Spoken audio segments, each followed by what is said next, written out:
Continuando con nuestra lectura compartida de Sokurov, vamos a ver cómo este autor ahora se refiere al erotismo en Eisenstein.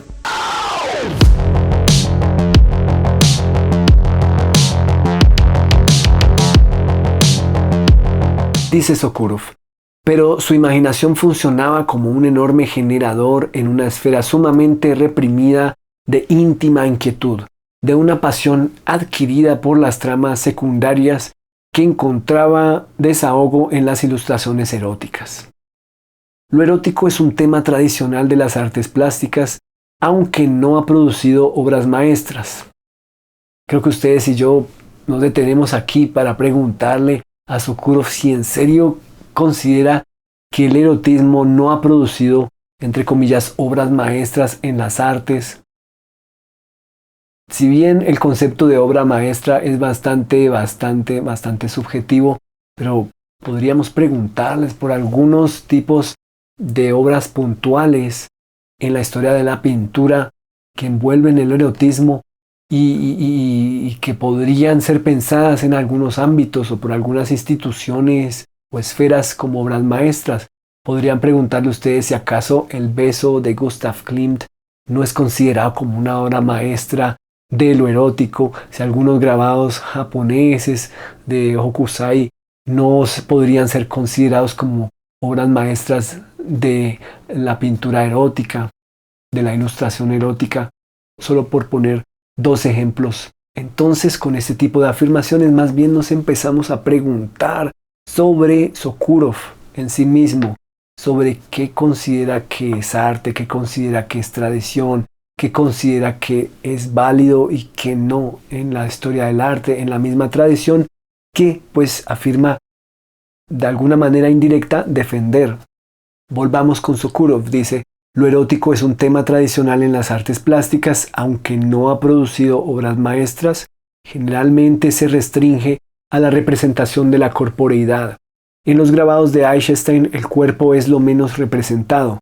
Todo en ellos es un simbolismo hiperbólico, no de la carne, sino de las herramientas y objetivos de la acción, tanto sexuales como politizados, y todo el tiempo agresivos.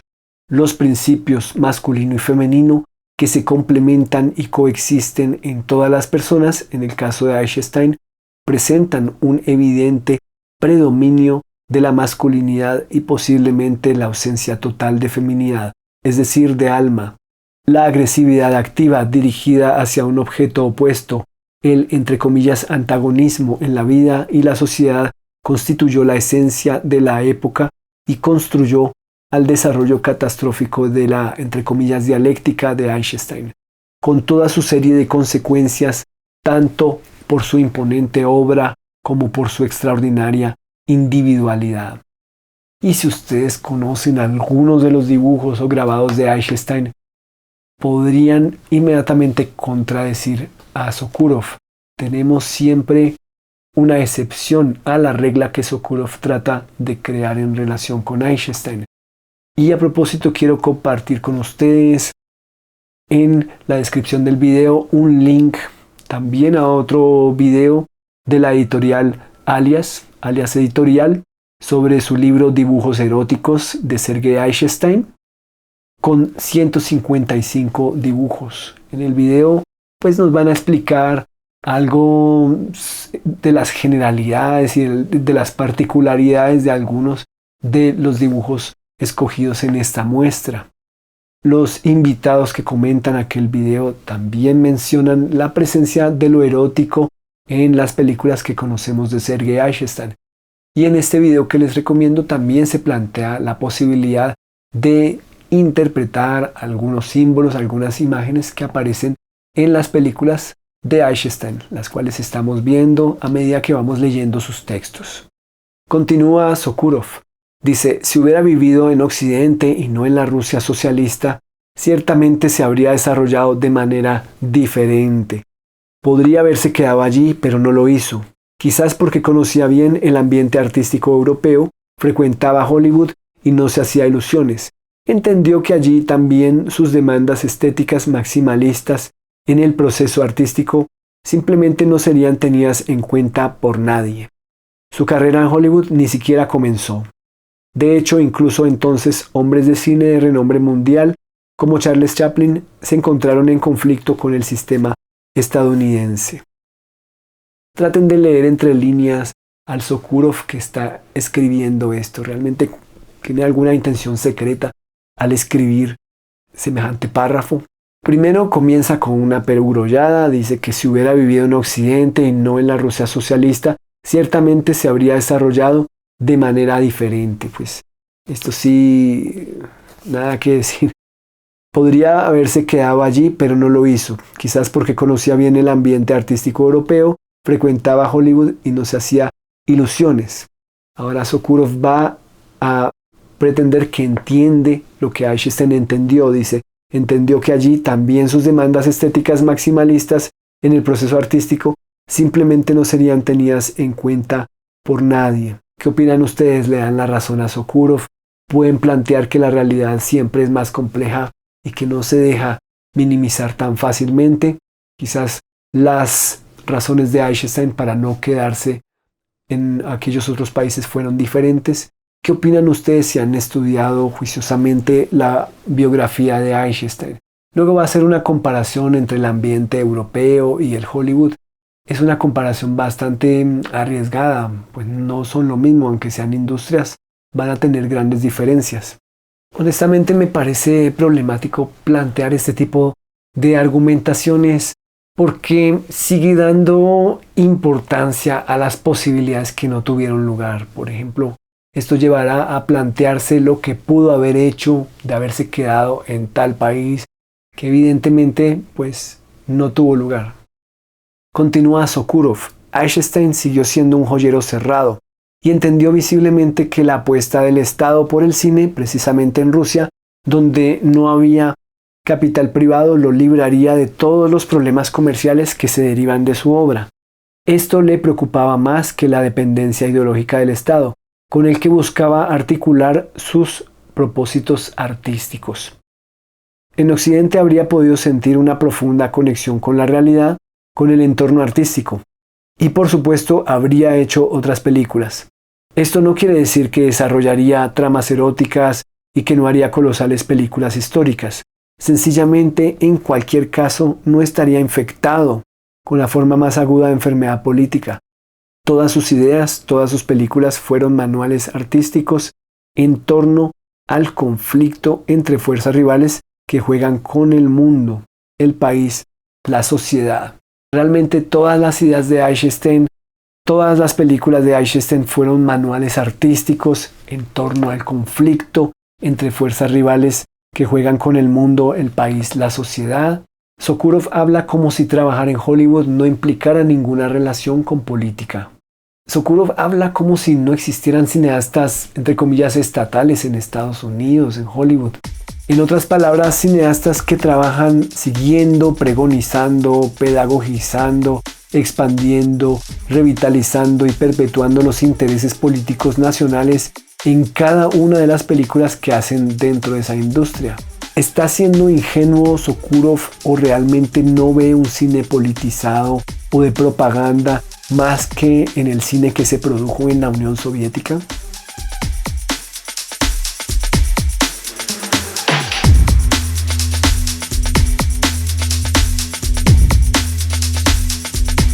Continúa Sokurov. La comisión política obligó a Eisenstein a mantenerse dentro de las reglas del juego como una herramienta cinematográfica. Es difícil decir qué podría haber hecho en Alemania, Francia o Estados Unidos, pero creo que habría tenido tiempo de convertirse en una figura artística incomparable con cualquier otra. Sin embargo, se vio afectado por las ambiciones de un artista estatal en el ámbito de la más importante de las artes y terminó convirtiéndose en un artista de una sociedad totalitaria. Continúa Sokurov. Si miramos las fotografías de Eisenstein entre los estudiantes del BGIK, podemos ver en sus rostros la irresponsabilidad de los pioneros. El maestro y sus aprendices estaban en pie de igualdad en sus pretensiones de abrir nuevos caminos en el arte, descartando con aire de suficiencia todo lo que se había hecho antes, tanto los alumnos que luego empezaron a hacer sus propias películas como su profesor. La sensación de que todo lo que les pareció el teatro antiguo, la literatura clásica, Rembrandt, todo eso no era más que materia agotada. Como ya lo habíamos mencionado antes, había, claro, un aire de transformación en el ambiente. Eso no fue solamente de Eichstätt y su círculo cercano, fue de vanguardias como el surrealismo, como el dada, como el futurismo, que buscaban oponerse a las tradiciones, a los espacios de aquellas tradiciones, a los rituales de aquellas tradiciones y también a las formas incluso de enseñar y de perpetuar dichas tradiciones. Continúa Sokurov, pero ¿quiénes eran entonces ellos mismos? Compusieron sus obras a partir de la electricidad y la óptica. Todos los primeros cineastas, como los fotógrafos, recibieron una herencia tecnológica. Los ingenieros desarrollaron un sistema de lentes que permitió a Eichstätt hacer lo que hizo. Por eso él, como todos los que fundaron el cine en su tiempo, deben inclinarse en agradecimiento a la óptica alemana y a los lentes Zeiss. Bueno, aquí nadie está diciendo que Eichstätt haya sido el que inventó los lentes o que ellos pudieron haber hecho lo que hicieron sin lentes. Pareciera que esto es un poco innecesario, es un argumento como para descalificar un poco a los pioneros y a Eichstätt, para restarles valor, para decir que ellos no se hicieron solos, pero en realidad su ámbito es diferente. Su ámbito es repensar la representación, repensar el cine, imaginar el cine como un arte nuevo con diferentes posibilidades, que no va a repetir lo que hacen otras artes y que no va a repetir lo que ya estaban haciendo las tradiciones, que para ellos eran intocables en el arte. De eso se trata, causar una ruptura, de generar un momento de cambio, un momento de cuestionamiento, un momento en donde literalmente se rompe, literalmente se pone un alto y se reinventa el nuevo camino a seguir. No va a ser de una manera conservadora, no va a ser de una manera pacífica, evidentemente. Continúa Sokurov, el objetivo determinó la composición del encuadre, la profundidad de la imagen, la disposición de luces y sombras. Nunca antes los artistas habían recibido una base tan prefabricada para su trabajo. El pintor empieza su trabajo desde cero, no conoce el formato, ni las proporciones, ni la composición. Clava el lienzo elegido al chasis, cubre el espacio vacío y empieza su pintura desde la pura superficie en blanco sobre la que debe tomar su idea. Tiene que sostener con sus propias manos una pequeña parte del universo. Eso realmente tiene que ser creado. En el cine, este importantísimo momento de preparación, de predeterminación de la imagen, fue inicialmente reivindicado por los ingenieros. Precisamente solo ellos sentaron las bases de la cultura visual cinematográfica y solo más tarde se estableció todo lo demás.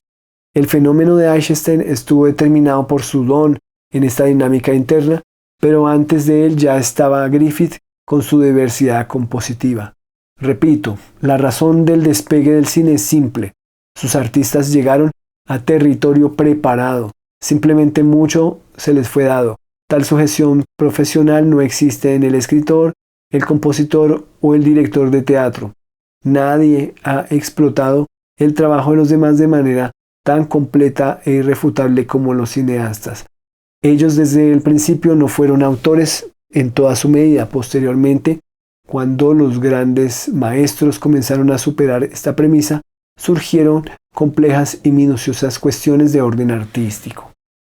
Entonces aquí básicamente hay un sesgo por parte de Sokurov. Piensa que en el cine no se parte del lienzo en blanco de alguna manera, digamos no literal, pero también habría un vacío del cual se parte. Habría un lugar en el cual la cámara simplemente no está viendo nada, se enciende la cámara, empieza a entrar la luz, también se escogen las imágenes que van a entrar. Quienes han tomado una cámara, quienes hemos tomado una cámara alguna vez para grabar imágenes, ustedes y yo sabemos que pues no es el equivalente a partir de cero, a partir de una hoja en blanco, de un lienzo en blanco, pero se parte de la ausencia de una vibración, de la ausencia de luz, de la ausencia de color, desde un lente que está tapado, una cámara que está apagada y que una vez que se enciende pues empiezan a llegar las imágenes. Pero hay muchísimas maneras de empezar a crear imágenes, hay distintos tipos de ceros, dependiendo la cámara, dependiendo los lentes que se tenga, dependiendo el origen de las imágenes. Entonces no me parece que sea una discusión que se deba tener como juzgando, tratar de juzgar qué arte es más puro.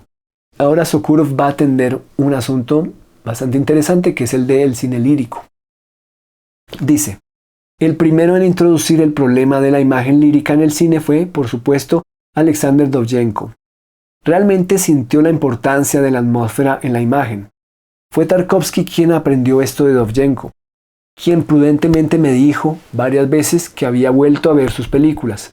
A diferencia de la naturaleza dovzhenkiana ucraniana, herbosa, sin pulir por la formación, Eisenstein tenía una imaginación grandiosa, perfeccionada por una variedad de conocimientos y habilidades en diversas esferas del arte y por el buen gusto. Pero Dovzhenko, con su interioridad sencilla, fue capaz de transmitir el sentimiento de dolor y sufrimiento del ser humano, y por eso pudo aproximar más que nadie el cine, en mi opinión, al arte y a la literatura. El cine, condenado a un desarrollo visual superficial para oponerse al primitivismo, también tuvo que aprender de la literatura para convertirse en arte.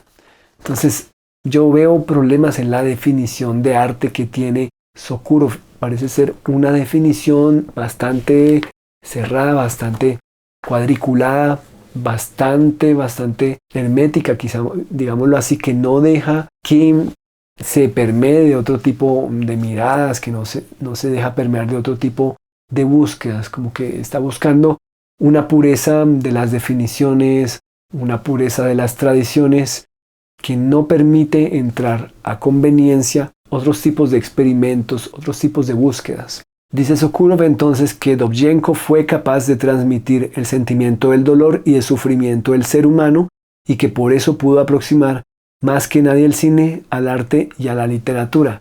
Entonces podríamos suponer que para Sokurov aquellos cines que no transmitan el sentimiento de dolor y sufrimiento del ser, entonces no estarán cerca ni del arte ni de la literatura, ni serán obras maestras, ni obras grandes, ni obras notorias, ni obras singulares, ni obras que se destaquen. Continúa Sokurov: el mismo Eisenstein, es probable, no tomó muy bien este tipo de arte. Su propio trabajo existió en el campo de la realización de ideas. Escribió sobre cómo componer un cuadro e instituyó la ciencia del arte cinematográfico de aquello que aún empezaba a nacer, y lo que él mismo no tuvo tiempo de crear, de ahí su dolor y sus problemas. No se le permitió crear ninguna obra de arte en su forma pura, sin adiciones ideológicas forzadas.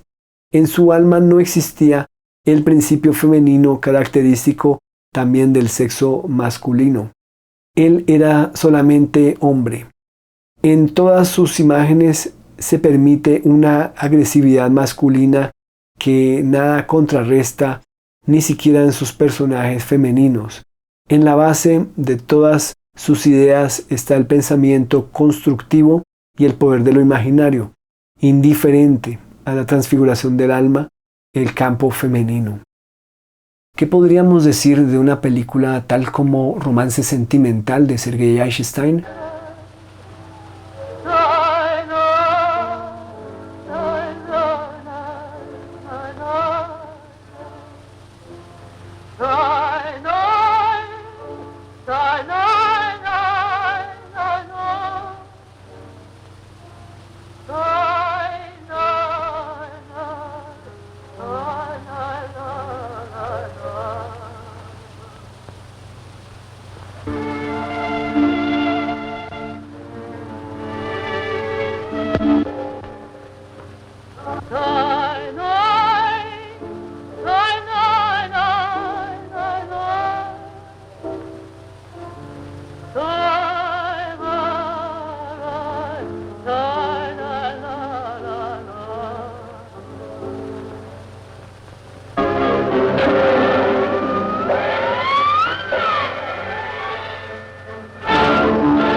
¿Qué opinan ustedes acerca de esto? Que en Eisenstein no se ve nada de lo femenino, que Sokurov entonces sí puede señalarnos cuáles son los cines y cineastas que representan lo femenino, el campo femenino, que no son indiferentes a lo femenino. ¿Cuál sería esta lista de cineastas no indiferentes a lo femenino? ¿Por quiénes más podrían ser aprobados estos tipos de cines? Continúa Sokurov. Eisenstein eligió un método estructural como muchos de sus contemporáneos cautivados por las posibilidades técnicas del cine, porque ofrecía resultados rápidos. Ante toda su complejidad técnica, se garantizaban resultados brillantes e impactantes en el cine. En el teatro, para descubrir algo nuevo, caracterizar cierto nivel y ocupar un lugar de autoridad, no solo había que sudar, sino vivir toda la vida para llegar a ser el primero entre los más altos rangos. El arte del teatro ha tenido una larga tradición y nombres excepcionales desde la antigüedad. El cine es un espacio absolutamente vacío. Todavía no hay nadie, tal vez nunca lo haya. Por el momento no hay fronteras claramente definidas. En el cine nadie entiende nada, lo que significa que todo se acepta. Se acepta cualquier experimento, o cualquier cosa se acepta como un experimento. Los enormes auditorios de las salas de cine admiten muchos más espectadores que cualquier teatro. Este grado de influencia fue de gran importancia para Eisenstein y sus colegas, y nos disculpamos por eso. Eran tan jóvenes y, oh Dios, qué agresivos eran. El cambio del actor por el modelo en el cine se debió en gran medida a la necesidad de conseguir un rápido efecto de novedad, pero probablemente al principio no entendieron del todo cómo disponer de él. El primer plano y la duración de la imagen aún no estaban completamente pensados. Todos se sintieron atraídos por la rápida sucesión de fotogramas, su colisión circo, circo, circo. Pronto surgió la oposición a este alboroto. Los expresionistas alemanes introdujeron la estética de la imagen cinematográfica. Construyeron decorados complejos, invitaron a pintores y diseñadores al cine. En el cine estadounidense de la década de 1920 reinaba el culto al movimiento. Juzguen ustedes cómo han sido los argumentos de Sokurov para con Eisenstein. Parecería que más bien hay una rencilla de tipo personal con Eisenstein. ¿Qué es lo que está ocurriendo? Porque Sokurov realmente no parece rescatar algunos de los descubrimientos o las búsquedas de Eisenstein. Simplemente continúa atacando esa supuesta agresividad, esa violencia aparentemente extrema en Eisenstein, según Sokurov, ese erotismo aparentemente frustrado, reprimido, según Sokurov. ¿Qué más defectos va a encontrar Sokurov en Eisenstein? Continúa. Cuando vi por primera vez La huelga, me cautivó por completo la potencia de la energía destructiva que emanaba de la pantalla. La huelga es una obra maestra del cine de este estilo. Es una acción mezclada con una agresividad erótica que se extiende por todos los ámbitos de la vida, social, religioso, íntimo, familiar, estatal. Toda la película está dedicada a la violencia de todos contra todos. En el filme, así como en las páginas de los dibujos eróticos de Eisenstein, se formalizó extrañamente algo así como una pictorialidad de cierta mirada al mundo o incluso un conjunto de visiones incesantes de ese maestro. Eisenstein está satisfecho con estos puntos de vista, en parte los provoca y se deleita con la intensidad de su violenta claridad. Si no fuera por eso, el director de La huelga no tendría ese poder de impresión. Caballos defecando entre cuerpos unidos por escaleras de hierro, el niño colgando de las manos de un gendarme sobre escaleras interminables y arrojado por ellas como a un abismo. Esto difícilmente se le habría ocurrido a alguien que no fuera Eisenstein. Continúa Sokurov. Atrapar y filmar un plano así. El punto es que incluso hoy en día filmar esto no es una tarea fácil. Tienes que tomar a un niño real y sostenerlo boca abajo en esas escaleras por las piernas. Luego el proceso de filmación entonces tomaba aún más tiempo. Preparar la composición, instalar las luces y todo ese tiempo sosteniendo a un niño vivo boca abajo. Es probable que esto fuera característico de Eisenstein. Sus exigencias creativas no conocían la piedad. Su genio artístico exigía esa pintura y precisamente esa imagen, y el espantoso episodio clásico del acorazado Potemkin con el bebé en el cochecito que se precipita por las escaleras hasta morir. Puedes hacer lo que quieras y poner lo que quieras en la pantalla de cine. La violencia tallada en el lienzo no es solo una narrativa construida, sino una realidad provocada. Y por supuesto, la huelga es una cadena de acciones violentas de individuos entre sí, con placer teniendo al placer como resultado. En él, cada uno de los bandos rivales necesariamente gana por un rato y se regocija con la victoria, y poco después una nueva aventura y una nueva situación. El bando que hasta entonces, por así decirlo, padecía violencia, se presenta deleitándose con el siguiente episodio. El vencedor viola al vencido, el vencido ataca al vencedor. Si ustedes vieron la huelga, recordarán que lamentablemente no es así, señor Sokurov. Realmente la policía zarista es mucho más violenta. Realmente la violencia de los huelguistas no podrá estar nunca al nivel de la violencia de la policía zarista. No es un ojo por ojo, diente por diente, no están al mismo nivel. No tienen ni la misma fuerza ni la misma contundencia los ataques de ambos bandos. Si hubiera la misma contundencia, la misma fuerza, la misma capacidad violenta en ambos bandos, entonces no habría terminado la película en una masacre de obreros desarmados, tal como terminó. Continúa Sokurov. Evidentemente también en la literatura las relaciones sociales se representan en forma de violencia. Por ejemplo, digamos en el Germinal de Solá. Pero en él se emplea un instrumento completamente diferente, cuya presión acaba generando virtud. Hay un mensaje espiritual y por tanto al leer Germinal es imposible sustraerse al sentimiento de penetrante compasión. El propio lector comprende muy bien el esfuerzo espiritual que tal obra le costó al autor. Restituye en sus descripciones un suceso violento, no para agudizar la sensación de un estímulo nervioso, sino por deber de cronista.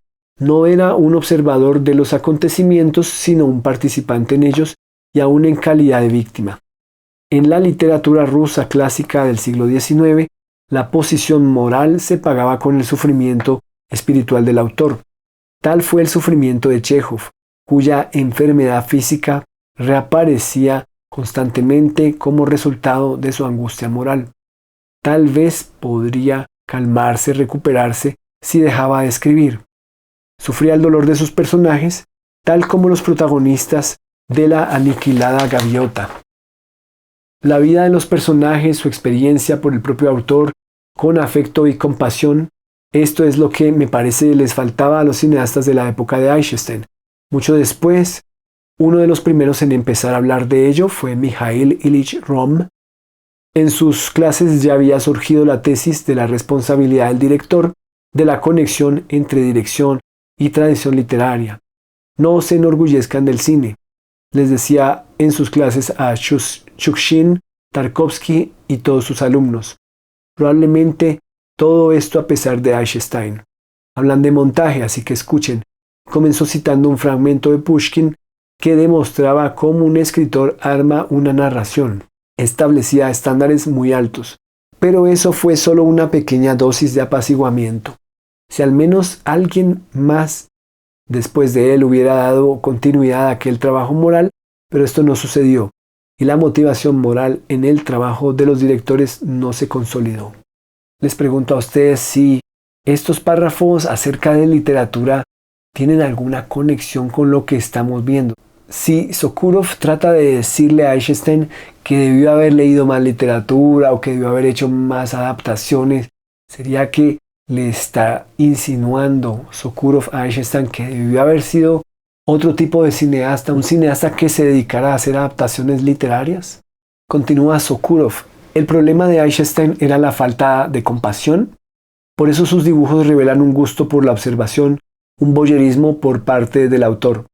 El motivo de la violencia, tal como se desarrollan sus grabados, nunca evoca compasión. Hay en esto una cierta hipnosis estética. La violencia atrae. Y no en vano todo movimiento en sus dibujos se representa como una acción no consumada, como la intención de la acción. No tiene ninguna resolución, solo la energía del comienzo. Dice Sokurov nuevamente, y no en vano todo movimiento en sus dibujos se representa como una acción no consumada, como la intención de la acción. Está generalizando diciendo que esto ocurre en sus dibujos, como si fuera la generalidad. Dice que no tiene ninguna resolución, solo la energía del comienzo.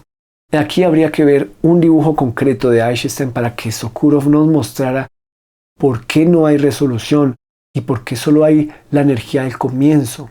¿Estarían tan inconclusos todos los dibujos? ¿Cómo debería ser un dibujo, entonces entre comillas, correcto para Sokurov? Continúa Sokurov. Si Dios le hubiera dado a Eisenstein más tiempo para vivir en algún otro país donde se le diera la oportunidad de hacer una película después de Iván el Terrible, sin restricciones, la propia acción de vida de ese artista probablemente lograría un resultado extraordinario, pero la muerte lo sorprendió. Eisenstein, como Leonardo da Vinci, buscó la proporción áurea, presente en la base del arte perfecto. La fe en Dios suscitó el interés del gran italiano por la armonía de la naturaleza humana. Exploró el cuerpo humano y se asombró de su estructura perfecta, en la que cada componente tenía una función predeterminada. Para Leonardo, la fisiología humana se basaba en la armonía. Entonces, primero va a justificarse con Leonardo da Vinci y ahora viene el ataque a Eisenstein.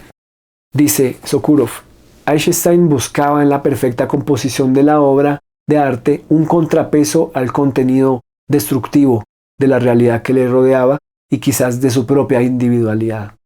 Eisenstein, como Leonardo, estudió la esfera activa de energía, la esfera de lo masculino.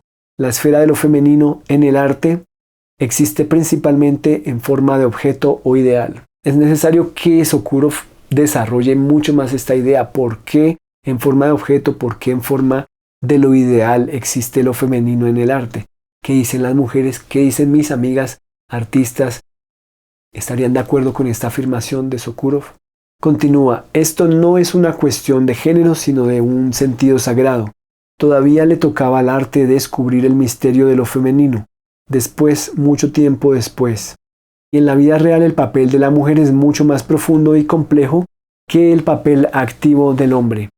Cada manifestación en la mujer es solo una especie visible de una esencia oculta desconocida para el arte.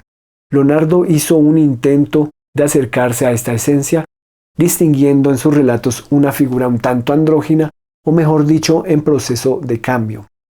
Para Eisenstein, la naturaleza real del hombre tiene una forma constructiva casi arquitectónica, la compatibilidad de un organismo o mecanismo autosuficiente. Entre los grabados de Eisenstein se encuentran dibujos con la firma, entre comillas, autoerótica. En mi opinión, esto no tiene nada que ver con el sexo, tampoco, por supuesto, con la esfera del tabú. Si cualquier representante del mundo animal pudiera razonar, todas las prohibiciones y ambigüedades que rodean la cópula le parecerían una tontería. La proposición misma del problema ya dice algo acerca de la falta de armonía en el establecimiento de la sociedad humana. ¿Realmente qué quiere decir Sokurov con este párrafo? Quiere decir que no hay problema, pero hay problema. Estaría diciendo Sokurov que no ve nada relacionado con la esfera del tabú en los dibujos de Eisenstein, pero que si cualquier representante del mundo animal pudiera razonar, todas las preocupaciones y ambigüedades que rodean la cópula le parecerían una tontería. ¿Qué conexión tienen estas dos ideas? La proposición misma del problema ya dice algo acerca de la falta de armonía en el establecimiento de la sociedad humana. La proposición misma de cuál problema. Continúa Sokurov. Entre nosotros está completamente ausente una relación tranquila sin afectaciones con la representación del acto sexual. Siempre existe la tentación de llamar a algo pornografía, aunque nadie sabe con certeza los límites de la censura. En relación a la sexualidad, no hay nada que pueda ser censurado. Está, por supuesto, el refinamiento fundamentalmente sano de la educación temprana que ve un cierto peligro en las fases eróticas del desarrollo de la psique del niño. Pero en el pasado, para muchas generaciones de niños campesinos, la concepción no era un secreto. Por supuesto, existen criterios éticos y estéticos para la representación en el arte, pero nunca pude entender por qué. Ante la representación de un cuerpo desnudo o un acto sexual, el espectador puede experimentar un choque cultural. Exactamente por la misma razón, no puedo entender en qué se basa el énfasis especial en el tema de la homosexualidad. Bueno, si ustedes observan los dibujos de Eisenstein van a darse cuenta que no solo hay dibujos de homosexualidad, hay dibujos de distintas orientaciones, hay dibujos incluso de todos con todos. Continúa Sokurov. El hombre fue creado de manera fragmentada. Es una caja en la que se disponen los elementos para la construcción.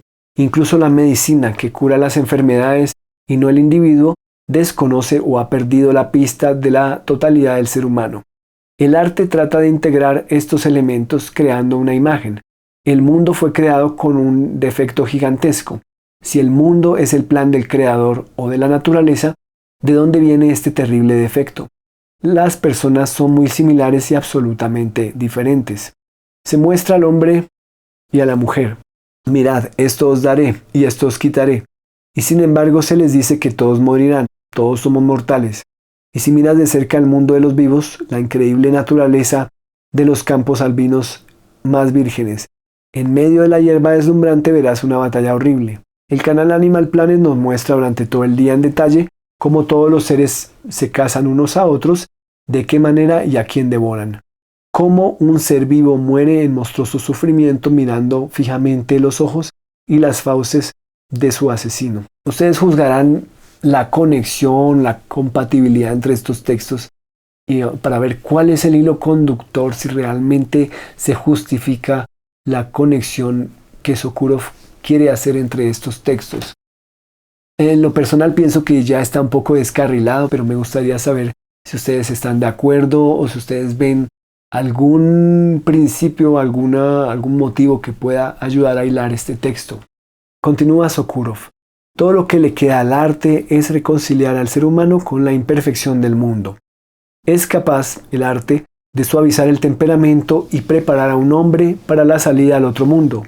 Si no existiera esa preparación, este ensayo de la muerte en el arte, en el ser humano, al enterrar a sus allegados, ya no podría vivir.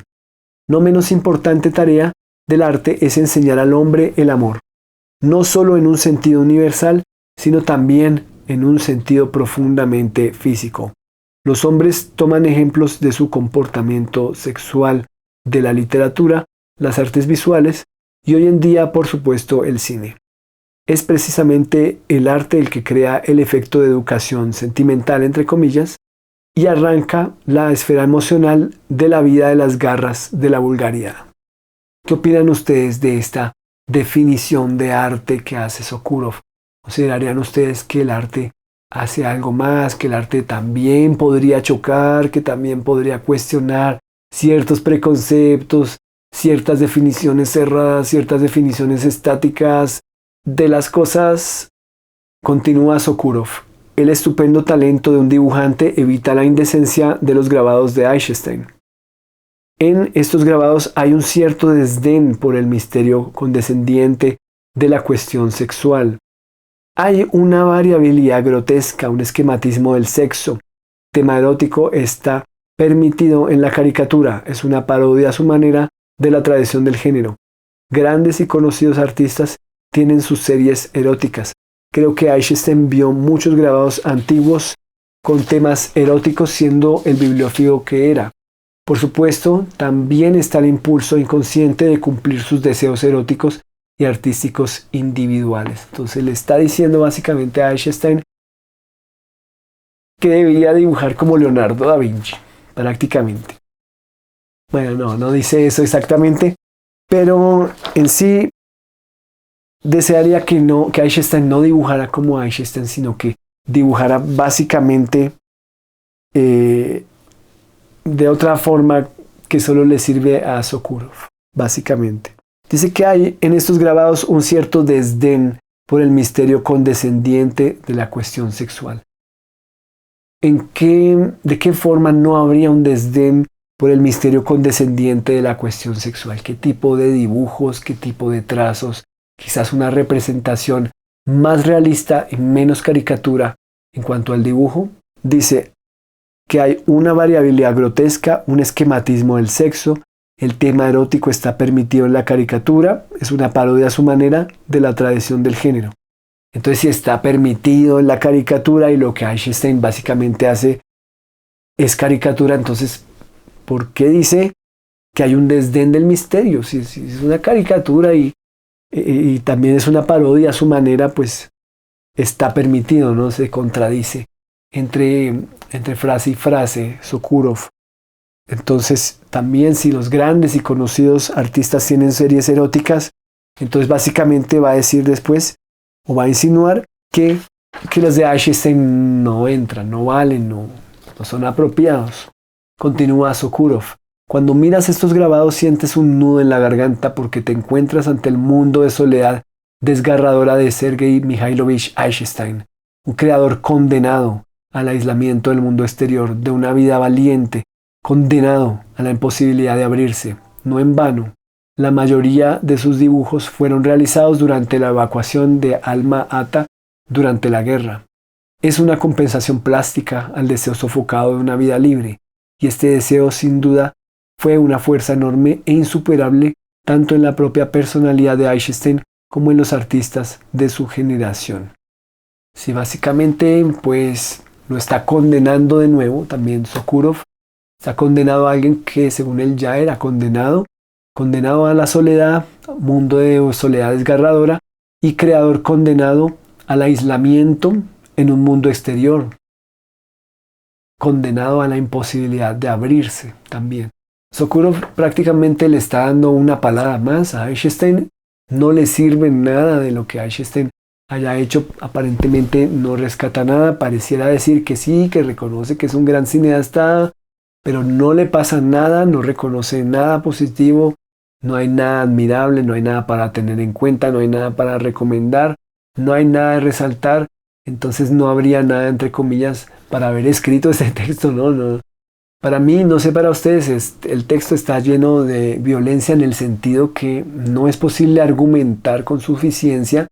Si hay alguna falla, no es posible comparar entre artistas, no podemos comparar a Leonardo da Vinci con Eisenstein para decir que Eisenstein no logró hacer lo que Leonardo no pudo. No habría comparación, tampoco comparar a Eisenstein con Dovzhenko, comparar a Eisenstein con Tarkovsky. Son comparaciones pues que no tienen realmente sentido, cada uno es diferente a su manera. Continúa Sokurov. El impulso revolucionario había excitado la energía activa en la sociedad, pero ¿por qué los violentos acontecimientos revolucionarios que siguieron, como los asesinatos en masa, la ruina del viejo orden, no suscitaron una valoración sobria y reflexiva? ¿De dónde viene la incapacidad de aquellos como Eisenstein para hacer esta evaluación? ¿A dónde se fue la fascinación o incluso el simple respeto por la tradición de la cultura? ¿Por qué la clásica vacuna del siglo XIX no surtió efecto? Probablemente no sepamos algo crucial sobre el final del siglo XIX, algo que motivó tal rechazo en el siglo siguiente. Para soportar la ruina de todo un país como lo hicieron los célebres representantes de la cultura antigua, fue necesario odiar infinitamente lo que dejaron atrás. Algo crucial que no sabemos. No sabemos el grado de descrédito degradante del siglo que acababa de terminar, además de los problemas sociales, que en la llamada, entre comillas, nueva sociedad, creada por los bolcheviques, de ninguna manera desaparecieron. Había todavía otros factores. Aparentemente, la cultura del siglo XIX ya no correspondía a las demandas de la sociedad. Ella ya no creaba nada más que a sí misma. Incluso la zona segura de la cultura, el verdadero público, se disolvió en una multitud de personas desinteresadas. Recuerde el funeral de Chekhov, que atrajo a una gran cantidad de personas. Uno de los testigos del entierro, Chaliapin, se sorprendió de que las personas que acompañaron al escritor en su último viaje ya no fueron tanto sus lectores y admiradores como una multitud de espectadores. Fue para esta chusma que vivió, para ellos trabajó, estudió, regañó. Así el escritor Gorky recordó las palabras de Chaliapin llorando por Chekhov. Fue precisamente Chaliapin quien una vez llamó a Chekhov el gran escritor que descubrió un nuevo sentimiento, el sentimiento del poshlost, especie de kitsch ruso. Esta multitud culta en el funeral de su escritor favorito les repugnaba más que la que estaba en acción en la huelga de Eisenstein. Esta multitud finalmente se convirtió en un caldo de cultivo para el caos en Rusia. Vamos a las palabras de Sokurov. Entonces a la multitud culta que fue al entierro de Chekhov les repugnaba aquella multitud humilde que también fue al entierro de Chekhov. Dice Sokurov entonces que aquella multitud más humilde, de más baja extracción que fue al entierro de Chekhov, era prácticamente la que estaba en acción en la huelga de Eisenstein. Entonces esa multitud finalmente se convirtió en un caldo de cultivo para el caos en Rusia. Entonces, según lo que hemos leído en este texto, para Sokurov no debió haber habido un cambio, las cosas entonces para él estaban bien, esto fue un caos, lo de la revolución, el cambio del statu quo nunca debió haber existido. Para Sokurov, según lo que se ve en ese artículo, las cosas no debieron haber cambiado, se debió haber conservado el antiguo orden tal y como era. Continúa Sokurov.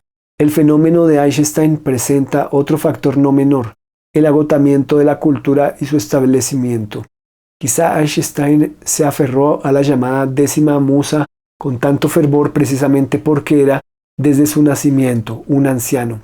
Fue domesticado por todo lo que se había acumulado antes que él y eligió el orden, la página en blanco. Entonces ahora resulta que Eisenstein era un anciano, no es el joven pionero agresivo, sino ahora es un anciano. Fue domesticado por todo lo que se había acumulado antes que él y eligió el origen, la página en blanco. O sea que ahora sí empezó en blanco, empezó de cero, no empezó con el cine que supuestamente, según Sokurov, ya les daba todo hecho y los cineastas no tenían que hacer nada. Continúa Sokurov. Y esa no fue solo la elección de Eisenstein. Sin embargo, lograr un carácter revolucionario, activo en esferas del arte de tradición milenaria, es un proceso muy complejo. Sería muy difícil rechazar en música los grandes logros de Bach, Beethoven y toda la capa multicentenaria de una herencia fundamental. Al cine llegaba gente que no tenía que superar la colosal presión de la tradición, simplemente pretendía empezar de cero. El resultado artístico se convirtió en una consecuencia de los talentos individuales. Y aún queda el dinamismo frenético de la imagen cinematográfica.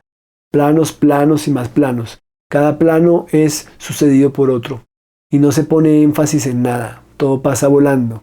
Ninguna conexión con la experiencia de la reflexión moral, con la experiencia acumulada de la literatura con la que podemos relacionarnos, por ejemplo, con el difunto Bergman. Probablemente Eisenstein ni siquiera podía imaginar que era posible hacer en cine lo que muchos años después se haría en persona y gritos y susurros. ¿Dónde hemos escuchado eso? Comparando peras con manzanas. Aquí toca decir la obviedad más grande y es que cada cineasta va a tener una visión totalmente distinta del mundo. No tienen por qué parecerse, no tienen por qué todos ser Bergman, no tienen por qué todos ser William Wyler, no tienen por qué todos ser cineastas clásicos, no tienen por qué tener la misma idea de clasicismo en todas las artes, no tienen por qué medir todas las manifestaciones de arte con la misma vara. Continúa Sokurov. Un pintor puede crear una obra de arte que sea absolutamente independiente del curso de la vida, basado en unos pocos procedimientos artísticos. Solo puede ilustrar la esencia espiritual de un fenómeno independientemente del género de la imagen. Desafortunadamente, el director de cine está fuertemente ligado a los objetos de la realidad. Visiblemente, si comienzas a romper este vínculo, algo colapsa inevitablemente. Dice Sokurov entonces que desafortunadamente el director de cine está fuertemente ligado a los objetos de la realidad. Visiblemente, si comienzas a romper ese vínculo, algo colapsa inevitablemente. No todo cineasta tiene por qué hacer planos secuencias, no todo el cineasta tiene por qué hacer planos de larga duración. En algún momento Eisenstein, Pudovkin y Gigavertov tratan de desmarcarse de los cineastas que había existido previamente y de las formas de operar frente a la realidad. Eisenstein lo dice, Giga Bertov también lo dice, Pudovkin también lo dice, hay que fragmentar, los fragmentos van a decir cosas que no puede decir la totalidad. Entonces, esto no es gratuito, esto no es un capricho, ellos se están oponiendo porque tienen cosas que decir, tienen un espacio y un tiempo que representar de otra manera. Recordemos que Evgeny Bauer, Protasanov y Goncharov ya hacían planos secuencias complejos, ya hacían movimientos de cámara complejos sin cortar, hacían planos de larga duración, ya hacían movimientos de cámara que reencuadraban y redescubrían espacios en el mismo plano sin cortar. Entonces, son diferentes modus operandi. Eisenstein y compañía se estaban oponiendo a ese modelo de representación institucional en ese momento. A través de la fragmentación empezaron a crear discursos, empezaron a articular las ideas de otra manera. Y hasta este punto ya estamos muy cerca de terminar el texto. Creo que es importante terminarlo para darnos cuenta realmente de los verdaderos colores de Sokurov. ¿Qué clase de cineasta, qué clase de artista es realmente Alexander Sokurov? Sé que cuando terminemos el texto y ustedes vean una película de Sokurov, creo que lo van a ver definitivamente con otros ojos. Continúa Sokurov. Un defecto de fondo colosal reside en esta dependencia del cine de la realidad. Quizás los primeros tengan la culpa de esto, incluido el propio Eisenstein, que de repente se lanzó a este nuevo e inexplorado espacio. El cine pasó por la infancia demasiado rápido y se parece a un niño al que en 6 meses le enseñaron a leer en varios idiomas. Logró leer tanto, pero la mitad se lo olvidó y la otra mitad no la entendió. Eisenstein y sus colegas contemporáneos están directamente relacionados con el hecho de que el cine se ha mantenido como un homúnculo, ni escuela, ni experiencia, ni héroes, ni personalidad formada, ni sufrimiento, ni camino vivido. No había nada antes que ellos. Eisenstein, quien a la edad de 27 años hizo El acorazado Potemkin, sin darse cuenta, abrió la puerta al arte y obtuvo éxito. ¿Dónde, en qué arte es posible lograr un alto resultado artístico de inmediato sin una escuela profesional seria? ¿Qué arte es capaz de desarrollar una arrogancia tan significativa en un autor? Trate de hacer algo así en la música. Shostakovich, quien compuso su primera sinfonía en su juventud, perfeccionó su talento innovador pasando por todas las etapas de aprendizaje de estilos tradicionales. Toda su vida fue una lucha por una nueva forma a través de la cual expresara la sustancia lírica de su individualidad. Otra vez comenzamos a comparar peras con manzanas, peras con limones, para tratar de descalificar al objeto de nuestro estudio. ¿Les parecen ejemplares o formativas todas estas estrategias de Sokurov para descalificar de alguna manera el trabajo de Eisenstein? Continúa Sokurov. El arte de Eisenstein no tuvo tiempo de exigir lírica. El cine le dio un camino abierto de realizaciones hasta cierto momento en que lo empezaron a llevar de la mano. El dominio de Eisenstein radica en la imprecisión de la asignación de tareas. No hagas lo que no tienes que hacer. Los episodios planos a veces son diminutos. Un personaje permanece en la pantalla durante 5, 6 segundos, pero en ese tiempo sabemos todo sobre él o ella y sobre la organicidad absoluta de cada figura.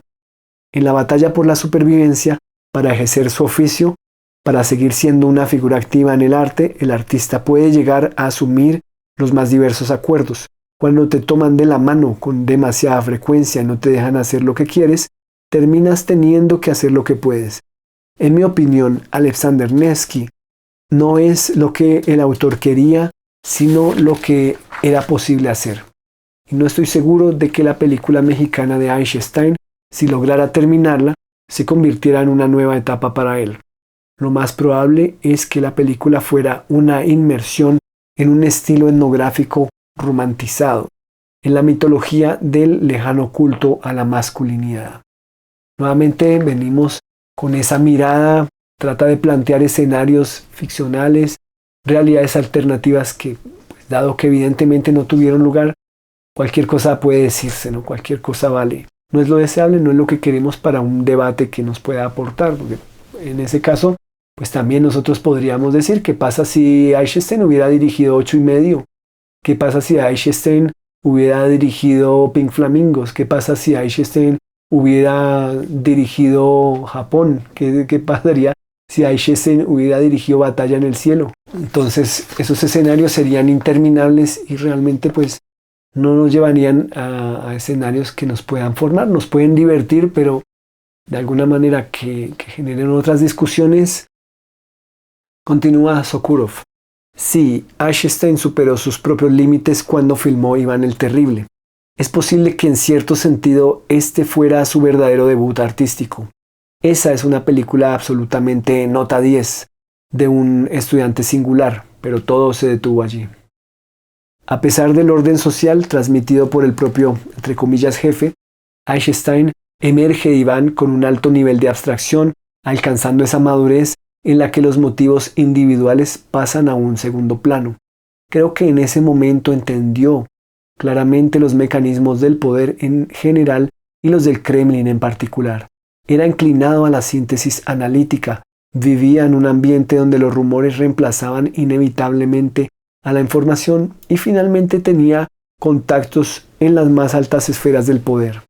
Acerca de que Iván el Terrible es recibido como una película alusiva, Iván y Stalin, etc., hay muchas exageraciones. La película no se ajusta a los límites ni de la tendencia stalinista ni de la anti-stalinista. En Iván el Terrible, Eisenstein trató de mirar en el alma no todavía del hombre, sino del arquetipo nacional, en el alma que se desvanece en su tiempo de su pueblo. En Iván el Terrible, la tragedia del poder individual sobre la sociedad, sobre las personas, sobre el mundo, se encarna como un problema esencial del arte. La creación, sea de un gobierno o del cine, es en ambos casos una tarea ambiciosa y agotadora, que se paga con miedos, horrores, tormentos y la soledad del autor, del creador que siempre es detenido por la muerte. Probablemente a Iván el Terrible le seguiría la obra más importante de Eisenstein, en la que mostraría todo lo que era capaz de hacer. Se supone que iba a ser una gran película humana, pero la providencia decidió que ya había dicho suficiente y la muerte vino a él. Nuevamente estas suposiciones de Sokurov. Para mí el texto ya se ha descarrilado en este punto. Parece que vemos las intenciones realmente de desafiar a Eisenstein solo por el hecho de desafiarlo, como si hubiera realmente alguna rencilla personal, como si hubiera realmente incluso alguna envidia, como si hubiera unas ganas de en sí echar abajo toda su obra con esa actitud que el mismo Sokurov le achaca a Eisenstein en su juventud. Pareciera que Sokurov se está portando ahora como el jovencito que quiere echarle tierra a una figura patriarcal. Pareciera que la sombra de Eisenstein está pesando muy fuerte sobre Sokurov. Yo los invito a ver el cine de Sokurov y repito, lo verán con nuevos ojos en este momento, porque vamos a ver que, como se dice popularmente, ha pelado el cobre, ha mostrado sus verdaderos colores y no está bien tratar de comparar lo incomparable, tratar de exigirle a un artista, a un creador, que se ajuste a los parámetros de otros, a mis parámetros personales o a los parámetros de otros creadores de distintos contextos, de distintas épocas, incluso de distintos medios, de distintas herramientas. Continúa Sokurov. Yo creo que cualquiera que entre en contacto con el cine al final acabará perdiendo todo lo que tenía. El literato y el músico provienen de grandes y antiguas, entre comillas, familias profesionales en las que todos existen con la única preocupación de preservar, si no la tradición, la continuación misma del género, el género de la actividad para la expansión de la riqueza espiritual. El cine por mucho tiempo no creará una, entre comillas, familia con abolengo. El problema del cine ni siquiera está tanto en los resultados, que son extremadamente relativos. El problema es de los propios autores. Hay entre ellos muchos bastardos y meramente autoproclamados. Un poder mafioso de clanes y familias se establece aquí muy fácilmente, desarrollándose últimamente, por ejemplo, en Rusia. La sustitución del arte por el producto audiovisual ha llevado a un desarrollo incomparable e hiperbólico de la cultura de masas que paraliza toda la vida espiritual de una sociedad. Junto a los alimentos recalentados y menos exigentes, rebaja el buen gusto del consumidor al nivel del ganado. La cultura de masas devora la religión, el arte y no permite el desarrollo de la sociedad civil. Bajo la forma de su clon, la televisión se inserta en todas partes y actúa sobre el individuo como tranquilizante, destructivo y amortiguador. Ampliar los límites de la influencia visual es una herramienta peligrosa. Bajo ciertas circunstancias es capaz de infligir heridas incurables. Es triste reconocer que gente como Einstein con tal don realmente podría entretener la idea de influir, educar a alguien. Podrían recurrir a ese capricho primitivo y utópico, crear nuevas personas. Hoy esto parece una ilusión. Sobre las primeras figuras del cine soviético, muy talentosas e incluso geniales. Todo estaba por delante, todavía estaban dando los primeros pasos. Entonces, en lo que acabamos de leer, vemos cómo no solo echa el barro, echa el agua sucia a Einstein, sino también al mismo cine, lo está culpando de haber aparecido a finales del siglo XIX prácticamente y no haber tenido historia. Lo estaba culpando por ser joven. Pareciera que tiene Sokurov una fobia hacia los jóvenes, hacia las propuestas nuevas, hacia lo que tiene que empezar un nuevo proceso, básicamente.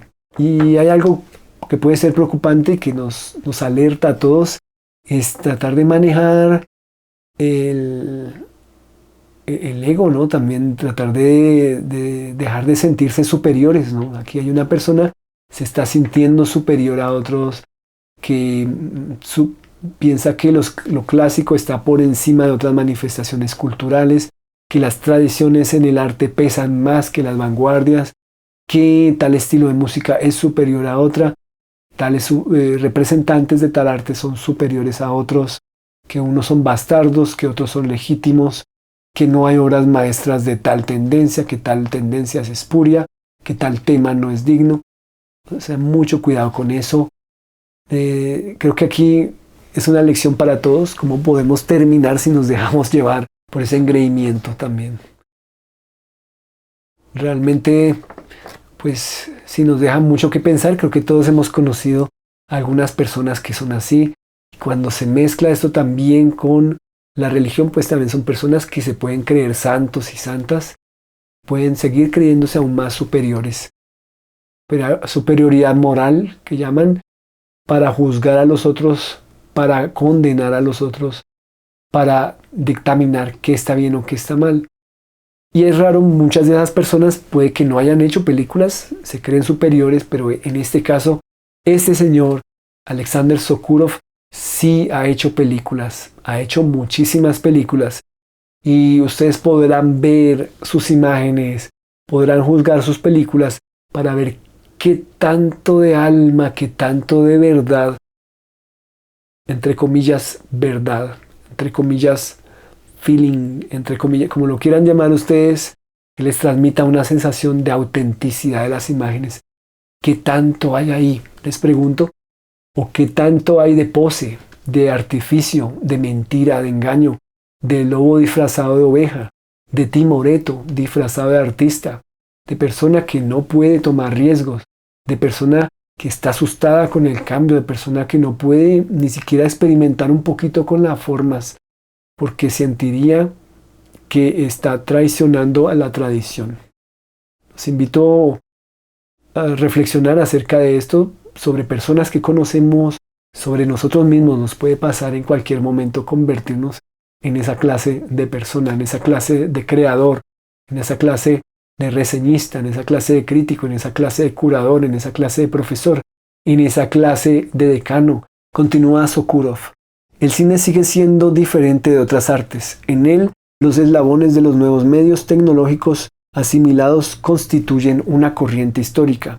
Dominar viejos procedimientos y crear otros nuevos es la ley del cine, aunque la profesionalidad no sea en modo alguno garantía de éxito artístico. Es posible ser un buen profesional y no ser un artista en absoluto.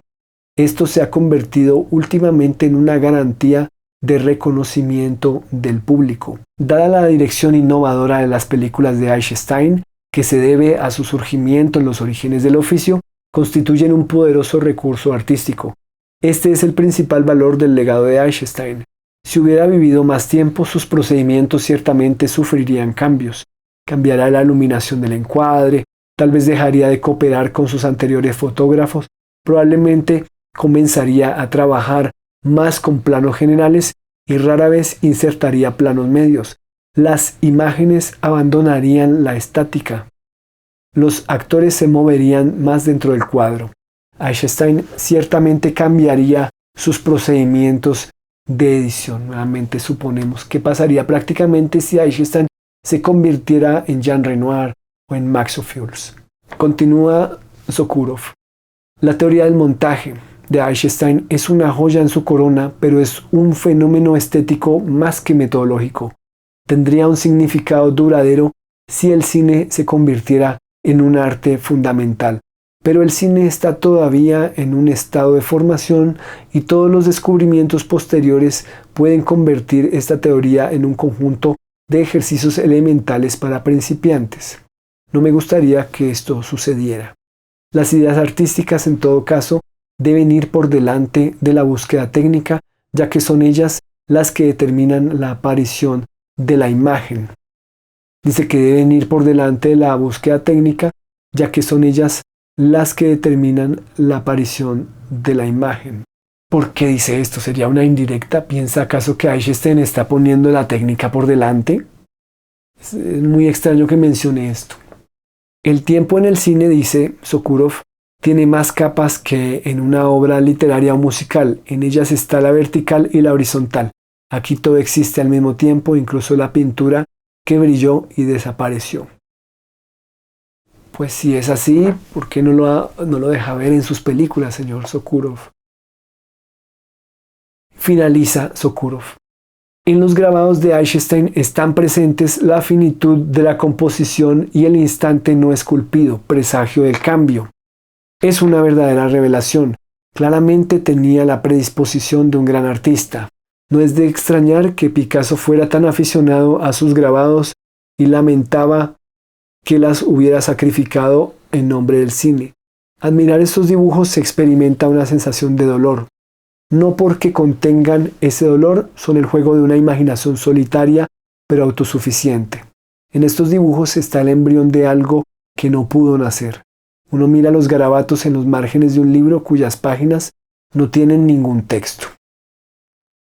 Entonces también, de paso, termina el texto descalificando una vez más a Eisenstein y descalifica a su vez a Picasso. Dice, no es de extrañar que Picasso fuera tan aficionado a sus grabados y lamentaba que las hubiera sacrificado en nombre del cine.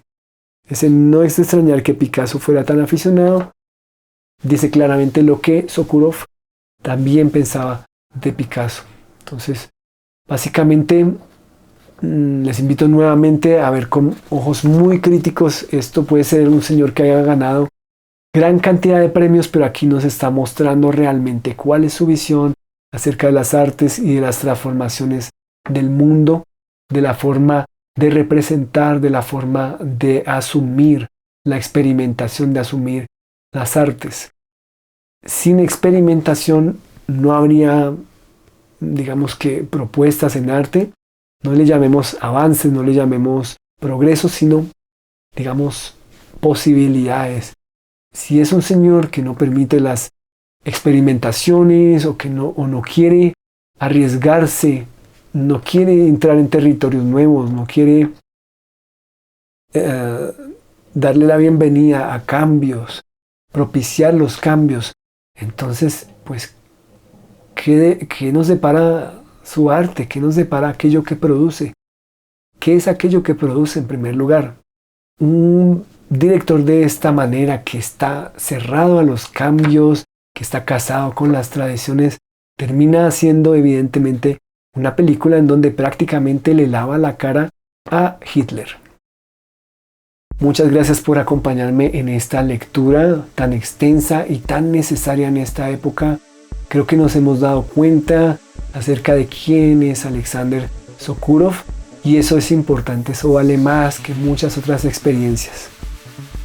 Nos vemos próximamente para seguir hablando de otro texto de Sergei Eisenstein.